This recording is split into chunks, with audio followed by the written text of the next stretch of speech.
Microsoft Metaverse. Facebook changed its name to Meta, and Microsoft said they're going to keep their name, but they're going to buy Activision for $70 billion to create their own metaverse. You know in the Matrix where they say you can take the red pill or the blue pill? The metaverse is the blue pill. You enjoy a secondary digital persona, the person you always wanted to be. Hey, are you coming? Yeah, just gotta find something to wear. Fortnite wants virtual concerts. Who wants to be in a sweaty crowd? Disney wants to create its own virtual Disney World. Who wants to wait in line at Disney World? Nike wants virtual Air Jordans. No one's stepping on those Jordans. And Walmart wants a virtual shopping experience. Who wants to go to Walmart? The market is estimated to grow to $42 billion by 2026. The Oculus is an iPhone and every company wants an app. Either people are going to hate the headset or move into the metaverse. Stay tuned. Adrian, I know I did a little bit of an intro, but maybe you can start off by explaining where we are in terms of adopting these technologies and why normal people who don't have a headset should care about all this. Look, we're very early. I would say that we're in the MySpace days in terms of what NFTs and metaverses will be. So as you know, it went from MySpace to Facebook to Twitter to Instagram to Snapchat and then TikTok. And just as every person and every company and brand in the world adopted these in kind of a linear fashion, that's how we're starting out with NFTs first, disrupting art and collectibles, now sports, and next gaming, and then content. So we're very, very early. Yeah, what do you think is the next step? The next step is literally, I think, augmented reality is going to step in and overtake some of the hype that metaverse has become. Obviously, you know that technology doubles in adoption rate and speed every 5 years. So these things are going to move fast. I can tell you, working in the industry, the target shifts literally every day, week, and month. So what we were working on 6 months ago has come to fruition. And now we have to look forward to the next wave, which I think will be AR. I think metaverse companies and projects all got very well funded in these last 3 to 6 months. They're going to be building, and next you'll hear AR coming in very, very soon. But the real deal integration for metaverses, for example, using NFTs as a conduit, isn't really going to be in use en masse for another 2-3 years. I can talk about the Bitcoin halving cycle and adoption rates and why that's important. And 2024 will be the real big, but 2024 will be the real big year of adoption and use of these technologies. 2024. Okay. Yeah. Pavan, we know each other from the tech scene in New York. How do you try to kind of describe this new innovation? Is there any ways that you use so people can understand it? My whole thread has always been, how do you connect to your customer through innovation, right? And this is just kind of like the evolution of that in my eyes, at least. So I got really excited about NFTs when I saw, like, to Adrian's point, its implication when it comes to things like rewards and going into the metaverse and becoming like that token or that access point to a lot of those experiences. So when I look at it, it's like Web 2 in like 2009, I was teaching brands or kind of consulting them through, like, how do you switch your marketing from like shouting at them at like billboards and television and radio to having a communication with your customer or your consumer. And now like Web 3 is like, all right, well, how do we actually hang out with them in the internet? So I think that, a good way to break it down from my vantage point has always been, or to my community has been, okay, well, right now we're reading about our brands on through our computer screens, and what does it mean for us to actually be able to be inside of their environments and experience? What's an interesting example that would help kind of people understand what's actually happening now, Adrian, with like NFTs and the NFTs that you launched and why that actually gives value to the person who's buying it and the people selling it, besides just like buying something and hoping the price goes up? If you think of Bitcoin disrupted money, Ethereum disrupted software, along with other layer 1 blockchains like Solana, Cardano, Avalanche, Terra, Phantom that you'll hear a lot of now. NFTs are disrupting content. And how did that start? First with art. All right, so it was JPEGs, literally, and then it was kind of 3D art, so to speak, that was on a higher level with illustrators and big name artists coming in to sell their wares as digital collectibles and art pieces. Why is it important via NFTs, crypto, and blockchain? Because you can establish the provenance and the authenticity as a one-of-one And that's the only one in the world. Literally, we've made NFTs, in the hundreds of thousands in value that are strictly a one of one. You can establish their authenticity on the blockchain cryptographically. Nobody else can hack it. Nobody else can reproduce it or whatnot. And so that establishes this layer of value. So that's how it started first. And then it bled into collectibles. So you've seen the sports world fully embrace it. Why? Because you used to have signed memorabilia and baseball cards that could fray, get lost, be tampered with, be copied, be faked. And what did we do? We're doing, interactive NFTs with the Dallas Cowboys and Dak Prescott and Zeke Elliott whose stats, for example, change and are updated on the blockchain. And we only did, 2,500 of them. So only those fans are restricted and, paid between $250 and $500 a piece.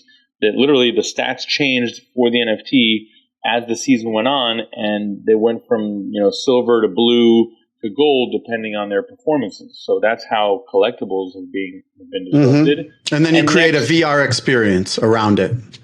We will. So then as we said, Ethernity, our NFT company, Ethernity Chain. You can check it out on Twitter and on Instagram at Ethernity Chain.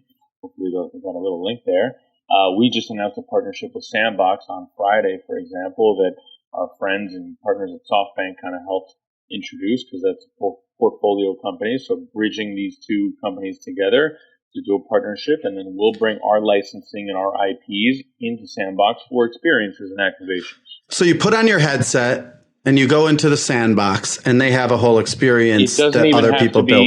It doesn't even have to be a headset, which is great. So you can do it on the phone. You can do it on your computer. You don't need that interface, which is limiting for a lot of people, right? It's only like Gen Z and below that are really actively using these headsets because it's cumbersome. It's time consuming. So these metaverses have come up where it's a 2D experience. You don't need a headset. And there's these different activations going in. You need an NFT as access, right? So the NFT is the first layer to get you access into a metaverse. And then you can equip your avatar. So I can have my Adrian avatar in Sandbox or Decentraland or smaller custom ones. And you can equip it with a Messi jersey from us, for example. Or you can go to Sandbox and you can equip it with a car, literally a jetpack that can let you fly between the different experiences. And what's interesting is that you have voice activation in these metaverses where you can interact. We can all be, quote unquote, in a metaverse at a concert, at an art gallery, at a stadium of sorts that's happening in these worlds. That's now, and that's been this next wave of building off the NFT hype, so to speak. Now it's this metaverse craze. As I said, moving forward, I think you'll see a big growth in augmented reality with some very interesting lens companies that are building in photons for lenses. And you're going to be able to see this stuff in the real world. So there's going to be an interface layer that's going to be hugely interactive that, again, will come in this next wave very soon. In the internet, we have browsers, we have websites, we have social media websites, we have email. Is that, how would you describe the metaverse? It's another level, right? So Web3, Web 1 was like the delivery of communication across the globe via internet, right? Web 2 was companies coming in to use internet to then deliver products like social media, right? And these are centralized companies that then monetize off of free data, right? Web3 is taking all of us into an experience layer and monetizing our own data and our own selves, so to speak, via those communication channels. So NFTs allow you in the creator economy, for example, to deliver content and monetize off of that. That's a great thing. It's just starting to percolate, and you'll see some new projects pop up that let creators sort of release content via NFTs. That's happening, and that will be hugely both disruptive, hugely profitable, but hugely democratizing as well for a lot of individuals. So right now, if you check out the metaverse, you have collectibles, you have art galleries, and you have advertising. Yeah, essentially. and then these are going to be happening with experiences. So again, Steve Aoki, for example, during COVID, led a big clubhouse And he was like, "Oh, guys, there's so many of you here. I love this. He did a concert. I'm going to let everybody, whoever's in the room, I'm going to let everybody come to a concert at my house."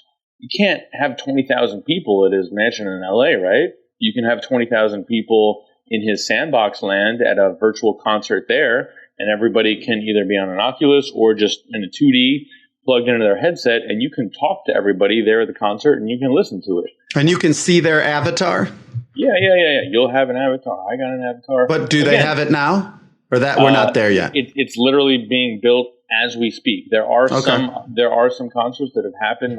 Evan Blau, the DJ, he did a whole metaverse interactive concert. Music is going to be individual artists releasing their NFTs and all. So now it's music, gaming are sort of the next steps after the collectibles, art, and advertising. Gaming is happening.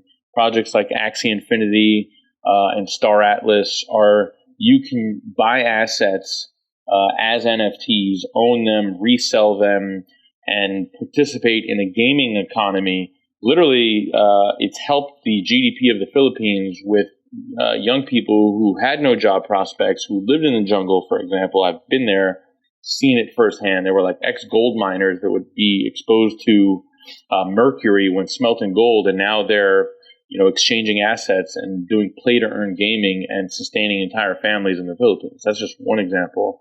And if you look at Star Atlas on Solana, you can buy your own ships, your own fuel, ammunition, food, explore the galaxy and interplay in these games and earn yield off of your holdings and NFTs. So gaming, that's why Microsoft got in, because so far it's just the companies earning all the money. Why shouldn't you be able to own your own assets in a game? And everybody participates in an economy of scale. That's what's exciting. These are economies of scale that everybody can be inclusive in, not just the company and the workers at the company and the shareholders, but it's everybody using these assets. Gen Z is 80% of them are gamers. They represent $100 billion in spending in the US alone, right? So this is a huge priority for fashion brands. And that's why you see the LVs and the Balenciagas. And name a fashion luxury house out there. They're all building towards a gamified and digital experience for gaming plus the metaverse right now. Thanks for tuning in. If you like our videos and want to support the channel, please like and subscribe. You can also subscribe to our Substack newsletter for exclusive updates and find the audio version wherever you podcast. Thanks for watching.